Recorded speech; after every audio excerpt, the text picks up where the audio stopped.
Comment changer une chambre à air? D'abord, enlevez la roue à réparer. Pour la roue arrière, déplacez d'abord la chaîne sur le plus petit pignon. Desserrez la tige de blocage, appuyez légèrement sur le dérailleur, puis enlevez la roue. Pour la roue avant, relâchez les freins et enlevez la tige de blocage, puis dégagez la roue des pattes. Si vous avez des freins à disque, placez quelque chose entre les plaquettes. Ensuite, dégonflez la chambre à air. S'il y a une bague de blocage sur la valve, dévissez-la. Appuyez sur les deux côtés du pneu pour dégager la tringle du rebord de la jante. Insérez les démonte-pneus du côté opposé de la valve.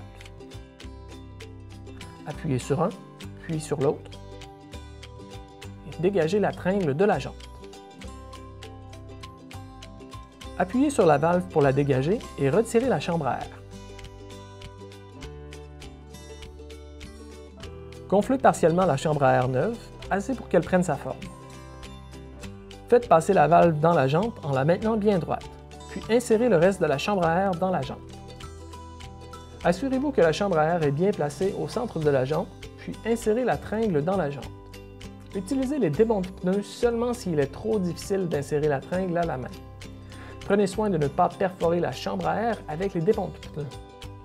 Vérifiez que la chambre à air ne sort pas du pneu et que ce dernier est bien placé dans la jante. Si tout est beau, gonflez le pneu à la pression recommandée. Enfin, il est temps de réinstaller la roue.